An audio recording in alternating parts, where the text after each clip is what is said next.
Assalamualaikum warahmatullahi wabarakatuh. Semangat pagi anak-anak. Pagi ini tentunya semoga kalian senantiasa sehat, jaga sholat 5 waktu dan PHBS hingga imun kalian luar biasa.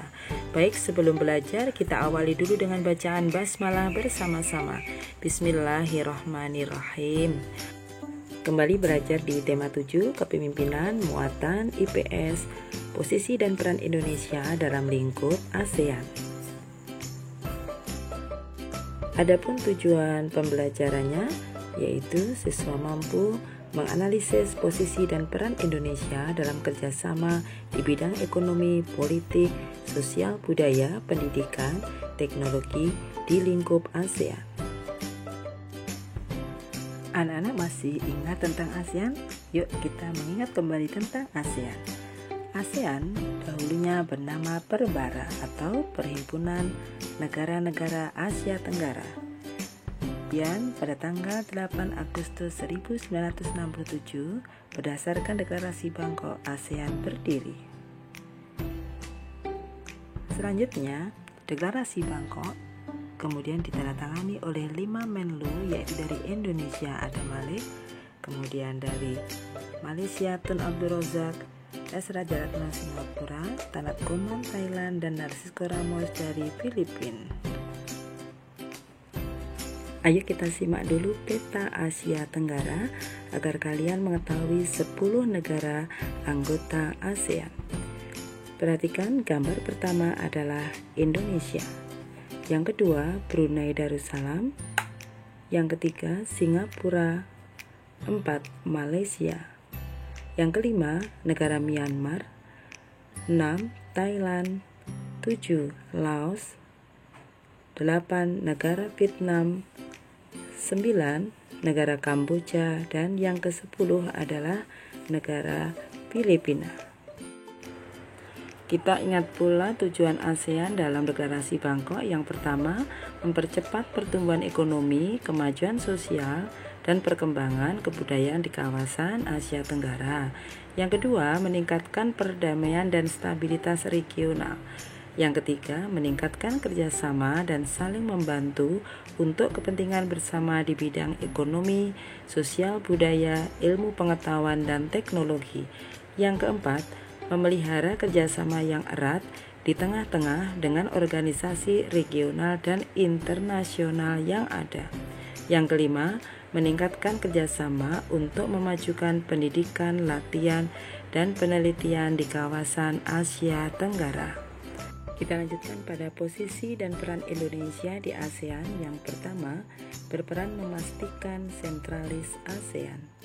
Yang kedua, ikut mendorong penguatan kerjasama keamanan maritim atau kelautan.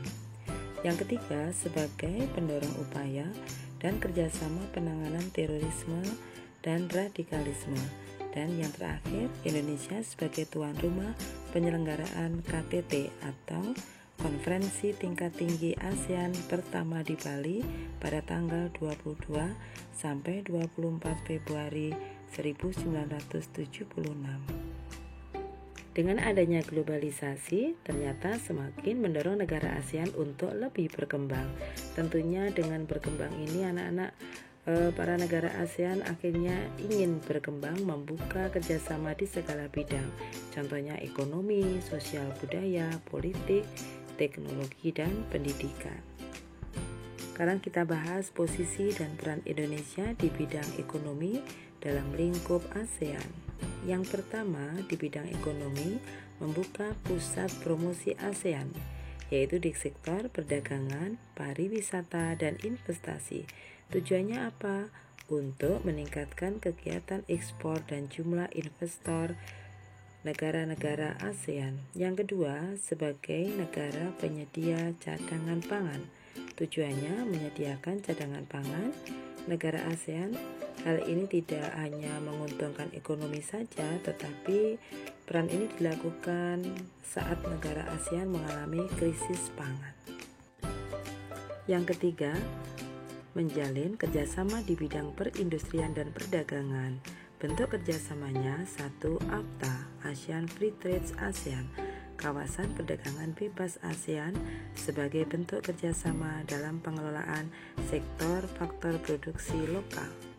Yang kedua adalah MEA, Masyarakat Ekonomi ASEAN, bertujuan meningkatkan daya saing dan memfasilitasi investasi ke arah infrastruktur. Yang ketiga, Koperasi ASEAN, yaitu untuk meningkatkan kesejahteraan dan menopang perekonomian negara-negara ASEAN. Peran selanjutnya yaitu menjalin kerjasama di sekitar jasa. ASEAN membentuk Coordination Committee on Service atau CCS. Tugasnya menyusun modalitas untuk mengelola sektor jasa, meliputi angkutan udara dan laut, kesehatan, telekomunikasi, konstruksi, pariwisata, dan logistik.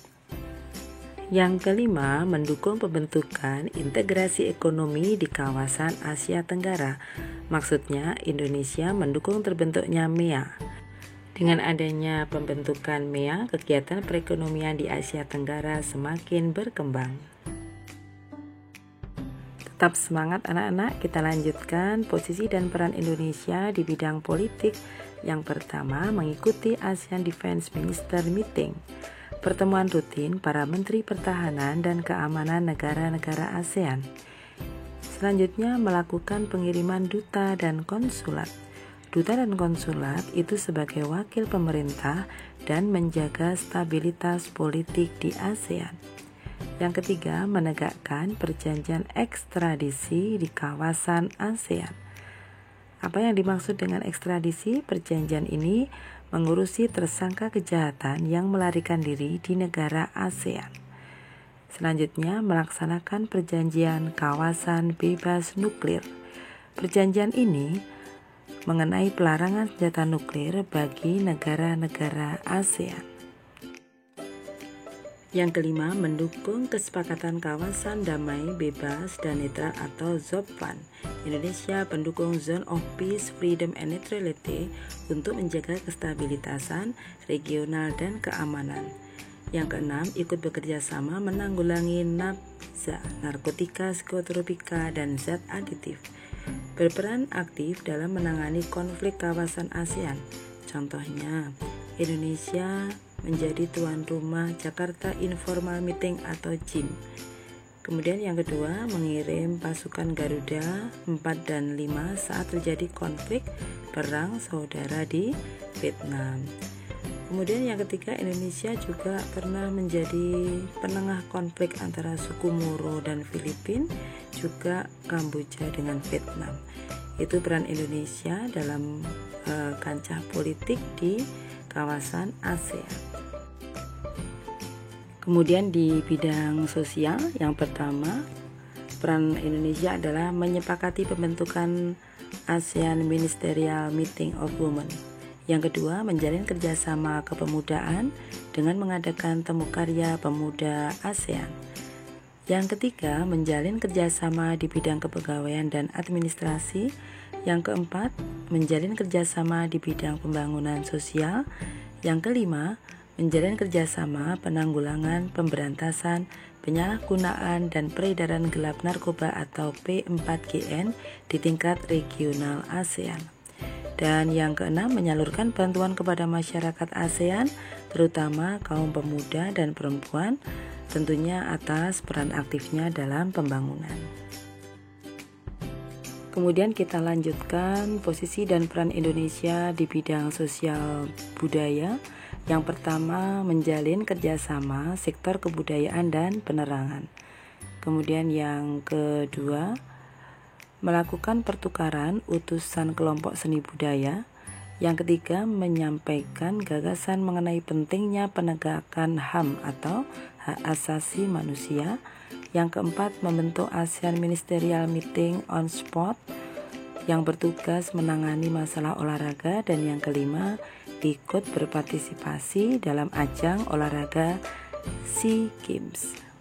Nah, posisi dan peran Indonesia di bidang pendidikan, perhatikan anak-anak, di sektor pendidikan di ASEAN dilakukan oleh Komite ASEAN untuk pendidikan atau ASEAN Committee on Education dengan melakukan kerjasama berupa 1. Mendorong hubungan kerjasama di bidang pendidikan dan pelatihan di tingkat pendidikan. Kemudian yang kedua, mengikuti pertukaran pelajar dan mahasiswa. Tentunya apa tujuannya? Untuk meningkatkan sumber daya manusia. Yang ketiga, melakukan lokakarya atau mengundang dosen untuk memberikan kuliah di universitas negara lain.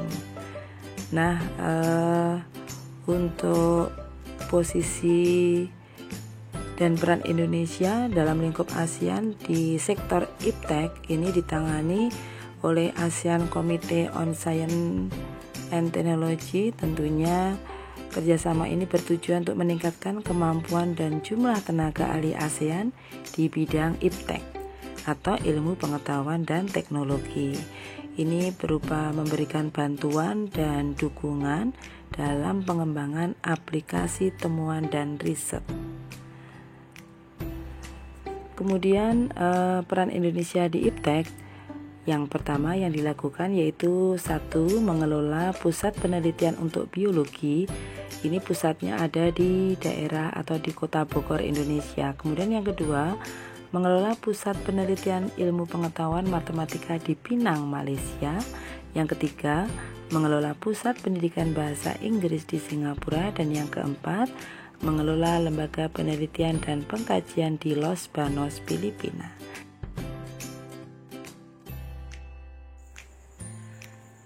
Demikian materi tentang posisi dan peran Indonesia di lingkup ASEAN. Agar mudah dipahami, silakan dibaca rangkuman yang ada dan kita akhiri pembelajaran hari ini dengan bacaan hamdalah bersama-sama. Alhamdulillahirabbil alamin. Assalamualaikum warahmatullahi wabarakatuh.